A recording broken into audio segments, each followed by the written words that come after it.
Hey guys, John Faulkner here with Survival Dispatch, and today I'm going to introduce you to an event that we did back in September 6th and 7th. 5 of us went out for a 48-hour, no tools, no nothing survival challenge. We were up in Epworth, Georgia. It's on the Appalachian Trail. Me, Chris Weatherman, Alan Kay, and then we were joined by 2 guests of Alan's, great guys, Jason Salyer and Jason Patrick, and fantastic guys.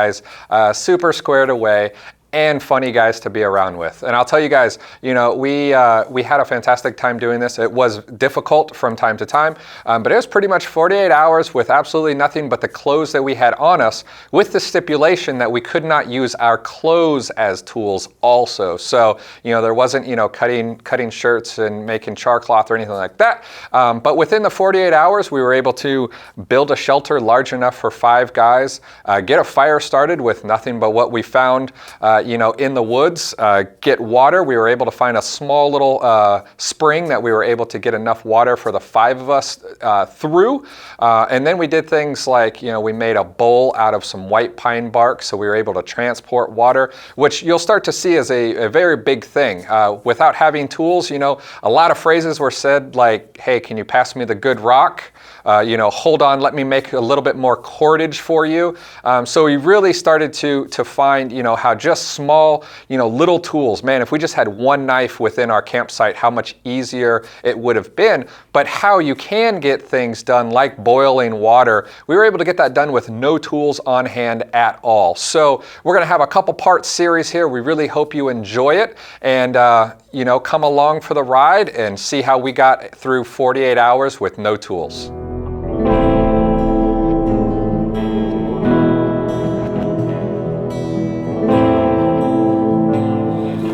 So we're wandering around the woods up here in Georgia, and what do we find in the woods in Georgia? What would you expect to find in the woods in Georgia? Sasquatch. Hillbillies, Sasquatch? Yeah. We got a combination of both. So this is Jason Patrick. He's a friend of ours. He's a really good friend of Alan's. And in the sphere up here, I don't know what it is about North Georgia and the name Jason. There's like a lot of them. So this is the original Jason, and this is J3, to give you an idea of how many there are. There's 1, 2, 3, plus the original. So. But Jason's a great guy. Both of these guys are extremely knowledgeable in what they do. And the fact that they're willing to come out here and help us do this to show you guys really says something about them. These guys aren't being paid, you know.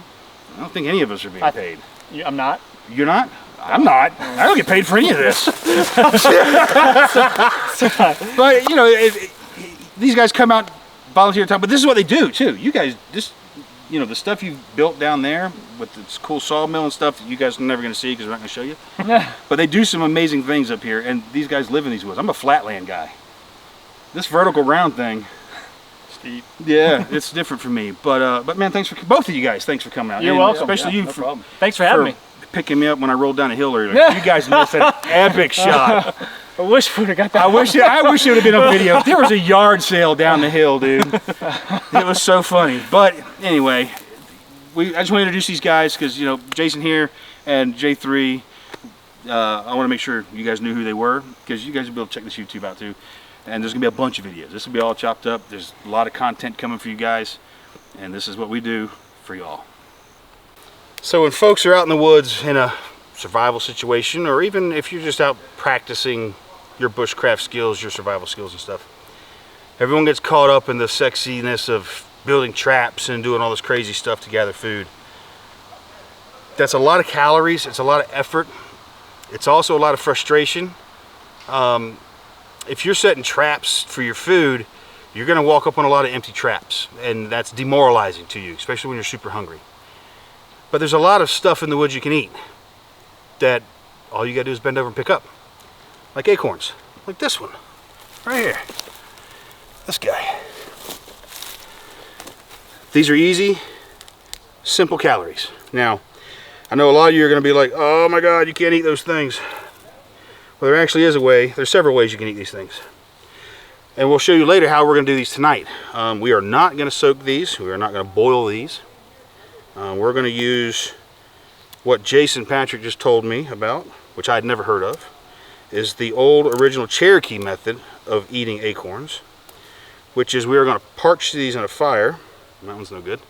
And they will be edible. They won't have that tannic pucker factor, you can't swallow them. So we're gonna keep collecting acorns, anything else we can find. We're looking for easy, simple calories. Plants, nuts, there's hickory trees out here too. Grubs, if we find them, guys, you'll get to see them, because we didn't bring food. Some of us didn't have breakfast this morning. Some of us did. But we're out here for 2 days, so we're burning loads of calories. People that say you can go 3 months without eating, yeah, if you're sitting still, not doing much, doing very little physical activity, you can get away with that. If you're out here walking up and down these hills, collecting firewood, building a shelter, doing all the things that survival requires, you need calories. And if you've watched any of the survival shows, it's pretty obvious you need calories and how important they are. Simple, easy to get food that you don't have to chase down, don't have to hunt, and don't have to expend a whole lot of energy to get is the way to go. All right, boys, chow time. We got some of this oxalis here. Tastes kind of like a lemon. Yeah. Y'all had it before, hadn't you? Yeah. Mm-hmm. Yep. This is just a good hand-to-mouth food. You can feast on this. Put a little something in the stomach. Get that vitamin C.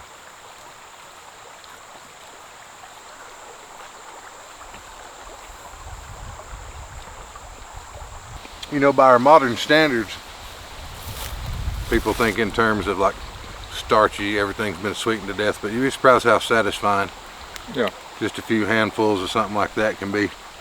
And the texture of like baby greens. Yeah, and since it's right out of the earth, man, it's got all the nutrients that you're craving that we don't get, It's really more bang for the buck. And we decided we're not gonna trap because we're not licensed to do that. So we're gonna, to me, trapping's what you do on day 2, day 3, 4, whatever. Just settling in for the first day. You just want something to keep going. The plant kingdom is the best thing to go for. Another plant we've got here is this Prunella vulgaris, or hill all, self-heal. The leaves on that are edible and also medicinal. This plant here is like good for antiviral properties and boost up your immune system. You can see the stem on it's kind of square like in a mint. So I love the woods in the Appalachian area. Again, being born and raised in Florida, we have pine scrub, palmetto thickets. Up here you can walk through the woods. And up here the woods have a lot to offer you that require less energy to get to. Like, I'm knelt down right here, there's blueberry bushes all around me. This is all blueberry. If we were here early in the year, we could have had blueberries to eat. It'd be all over the place. But right here also is sassafras. So we can make a tea out of this. You can even use the twigs to like brush your teeth, break them off. You can scrape your teeth with them. You can chew on them to get that little bit of taste. Some people can have issues with sassafras, so you need to be careful and test your tolerance before you really kind of get into it. But that's just kneeling here, 2 plants. And then, even right over here, kind of hard to see, is a greenbrier, which is another edible. You can eat this one as well. And it's growing all through here. These woods are pretty heavily traveled by deer. We've noticed there's a lot of deer sign, a lot of deer scat. And so they're nibbling off, like this one here. This greenbrier right here, the growing tip, you can see right here, has been just clean nibbled off, as well as the young leaves. So the deer, this is their browse. As they're moving through these woods, this is one of their preferred browse to eat on, and there's a lot of it up here. So this is a really nice, it's a rich environment right here. It's really cool. And we also have, and I hope he moved out of the neighborhood, a skunk, because we can smell that polecat. But you're in the woods. It's what you're going to deal with. So, but we'll show you guys some more stuff when we come across it. There's all kinds of cool plants up here.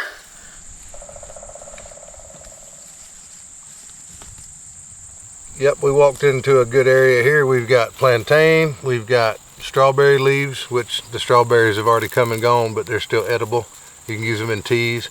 We've even got these seed heads here that This stuff here we could add to soups and stews, but since we're not in cooking mode right now, I'm just going to strip them off and just eat them like I would, you know, a dry cereal. Yep.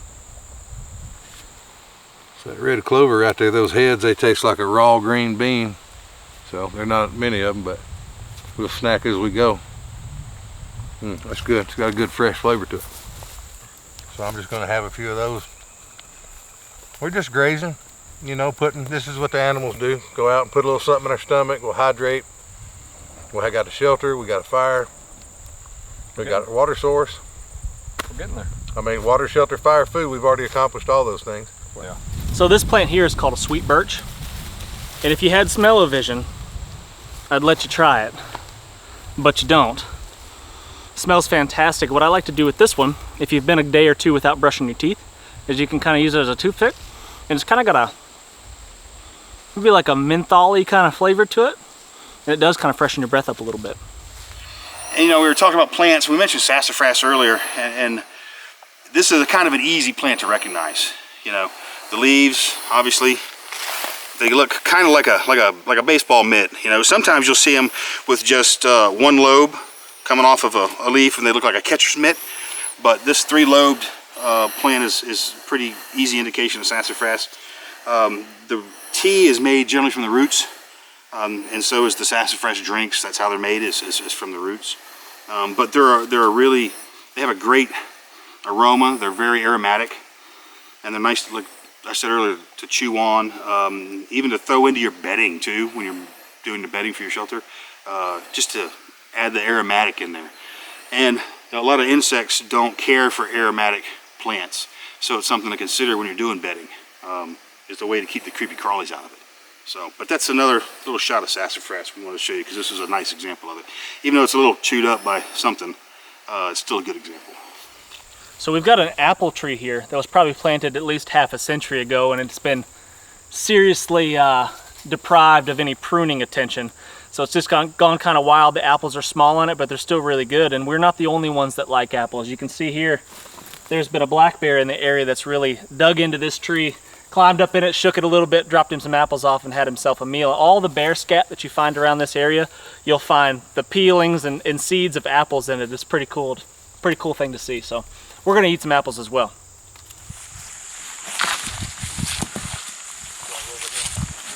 There you go. These are good.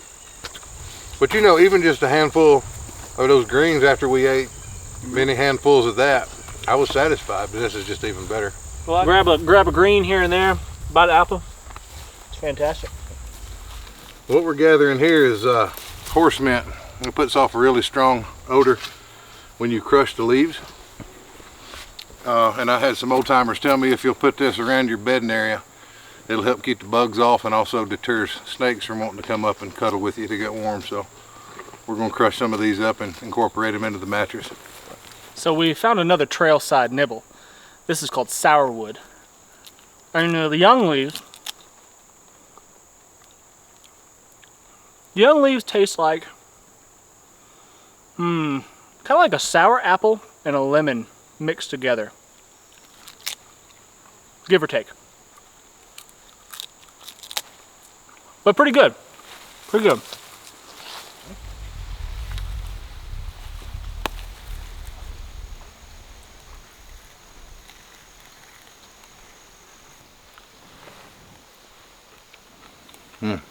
Seed heads from plantain. Very good. Nutty flavor. Lots of fiber. Keep you regular.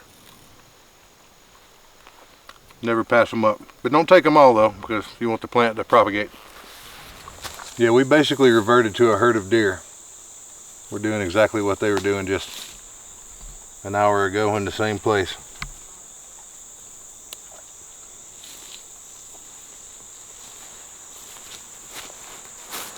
So while we're foraging for our tools here, we can also find some medicine. This is called yellow root, and it's very obvious why it's called yellow root, because it's got that crazy yellow color in it, which is really cool. But this is good for stomach troubles. If you've got an upset stomach, whatever your ailments might be from eating too many apples, you can chew on this, and it will, or you can make some teas out of it. That'd be fine if you had a container, which we don't. But you can chew on it, and it tastes I mean, it's bad. Like, absolutely awful tasting. But if you've got stomach troubles, there's nothing really worse than that than being out in the woods, and this could fix you up. Alright, so we've got some white oak acorns here. Picked up a while ago. A couple of these we're probably going to wind up discarding, like this one with the big crack in it. I'm not sure that that one's going to be too good. We're just going to take these though, the good ones that we do have, lay them over here right next to these coals. We're going to start roasting. Wait for the shells to crack open on them. And then we're just going to peel them back and pull the tannin off of them. Have at them. We're going to let them cool off a little bit and crack the shells on them and pull that inner lining off of them. So we just peeled the shell off because it's split already. Pull off this inner tannin layer, the inner shell. See how it's coming off? And good to go. Good stuff. So even if the skin doesn't slip, it's still so loose now. You see it just peels off like paper. But this is the part that has most of the tannin nasty taste right here. And just peel it off like paper. Yeah. They're not like crunchy like a hard crunch stuff. It's nice, yeah. It's good. Yeah. They're real good. I've always soaked them. This roasting thing's new to me and it's awesome.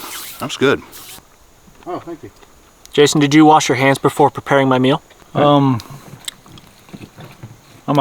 think I did.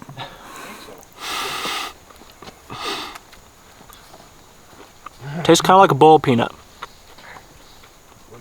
but more earthy. Yeah, oh. Hefty. Look at And tasty. I'm shaking.